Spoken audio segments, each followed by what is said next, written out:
Okay, there we go. Thanks, guys.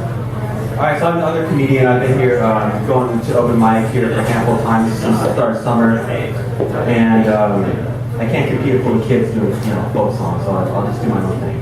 I just finished Comic-Con. I turned 34 years old on July 20th on Saturday.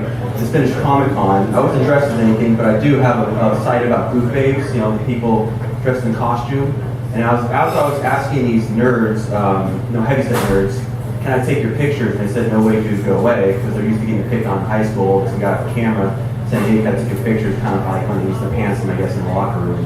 So then I was like, okay, this is a sign that I shouldn't have a website about girls in bikinis. I should change it just to what I saw at Comic-Con, which is basically married couples dressed as Wolverine and She-Hulk or whatever, and brothers and sisters, or brothers Batman and sisters Wonder Woman walking around Comic-Con. I said, why am I having a website about girls in lingerie trying to sell me autographed pictures?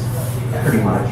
I'm just going to change it to make it a family-friendly site. So I completely overhauled, got rid of everything last night that was like looking at women the way they want to be looked at, and so I just made it basically a clean website that the little kids can see in the audience, and it wouldn't be a big deal. And that's real life. Yeah, so again, what set me off though was the fat nerds. If they fell down a hill, you'd never catch them; they'd roll so fast. I just said, okay, that's a sign I'm in the wrong mindset. Yeah. So I did make flyers the day before Comic-Con started. I only had a pass for Thursday and Sunday. This is the Booth Day website thing I had a flyer for. I used the Smurf Village, big new image, and this one I just did 1940s cartoon font, and I handed out to a few hundred people. I usually hand out flyers, business cards to a few hundred people, but in real life, when I used to spend more money on little tiny business cards, only of the 3,000 I made in the last 5 years, only people ever got back to me were little old ladies from art class. That's real life. None of the beautiful girls, none of the guys' art portfolios in video game or animation studios ever once got back. I mean, they go to my website all the time, both the girls and the art directors, but none of them actually said anything about it except ran off from painting class. So go figure. So these actually, I think, work better. I made a handful of them, and I intentionally on the back made it look really weird on purpose. Put really personal, Van Gogh-ish diary type stuff on it. Because when you're doing comedy or just even at Comic-Con trying to networking, you're doing a characterization of yourself. Because if you come across really who you really are, you will scare the crap out of people, or they just consider you just so real that they pay no attention. Sometimes when you want to make weird artwork or weird comedy, the best thing to do is not make it so weird that no one pays attention to the picture. Just tone it down halfway so it looks semi-normal but not, and that's often how you get across. I bet you even Van Gogh did that. I can probably, when he was losing his mind, probably even toned it down a bit.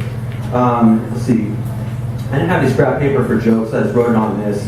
But it's kind of like a weird outsider way to take a picture of, again, a bikini model and write a bunch of journal notes on it for what I should do in my set, but that's what I do. Try to keep it under 6 minutes. So there's some kids in the audience, so I'll make sure to hit some kids jokes. I already talked about girls, so now I can talk about kid stuff. Okay, I guess this was for the little kids in the audience. This is clean, don't worry, Mom. What is Pinocchio's favorite snack? You guys know? What is Pinocchio's favorite snack? What do you think?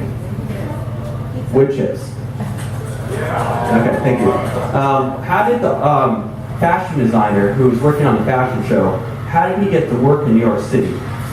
You know anybody who was a fashion designer who works in New York City? Yeah, he took the model train. Okay. What did the evil wizard, what was his worst subject in high school? He struggled in high school. You might have struggled with this one too in kindergarten or first grade, second grade, wherever you're in. What was the evil wizard's worst subject when he was in high school? Spelling. Thank you. So I got some kid jokes out of the way now, cool. Let's see. After Comic-Con was over, I went to some parties, and this is real life, and then I'll soon go back into characterization. I went to some parties, and one of them was an after party for the End of the World film from the British filmmakers whose films I really like. I forget the names right now, Simon something, anyways. So I was standing around watching the Hollywood people the whole time.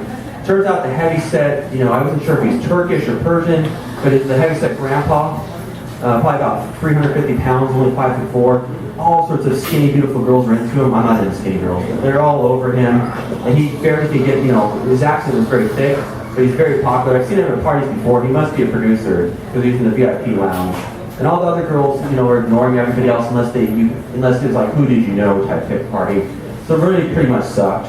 They let me in for free, so I shouldn't complain. But eventually I met this cool guy whose brother was one of the art directors on it. He was just talking with me, networking. He says, okay, cool, I'm actually having a real conversation at this party. It's not that bad. And then I said to him, there's a lot of glamorous people here. Who do you think is the most glamorous person here? He said, oh, that'd be my brother's girlfriend. And I was like, yeah, but she's flirting with everybody. She was the hottest chick at the party, but every time she's having a conversation, she acted like that person was her boyfriend. And I really wanted to meet her too, until I found out his brother, I can't really network with him if I'm going to hit on his brother's girlfriend. So, but he said, well, don't worry, she's not going home with anybody else tonight. I thought that was kind of a weird mindset for a relationship. She's okay to give her number out to anybody she wants, but don't worry, I'm still going to sleep on the one she goes home with tonight. So I was like, okay, I guess, you know, I miss Hollywood, but I don't really miss that mindset. It's too out there for me. Okay. So then after that, I went to another party at a nightclub, and this girl was pretty much ignoring me. Believe it or not, I get rejected by a lot of girls. It might find it hard for me. But this girl was ignoring me, and she said she wasn't interested in a date. So then I said, okay, well, I'm interested in you. Let's dance. And then she got security because she thought I was going to fight with her. So it just, you know, it turns out in those old mobster movies, they always say, let's dance. I've seen those movies, you know, Al Capone type characters. I didn't know she was going to have that thing, so drunk girls, they don't understand it. Yeah. And then she was dancing with some guy who looked like a pimp 10 minutes later, so go figure. It's Hollywood. Or San Diego. 20 seconds. What? A few more seconds. Oh, I got you. So let's see what other kids joke I have. Okay, I'll do one more kids joke for the little kids. Why did the carpet store salesman get fired from work for dancing? Why did the carpet store salesman get fired from his job for dancing at work? Yeah, because he cut her up. Thank you. What was the punchline? Sorry, Todd.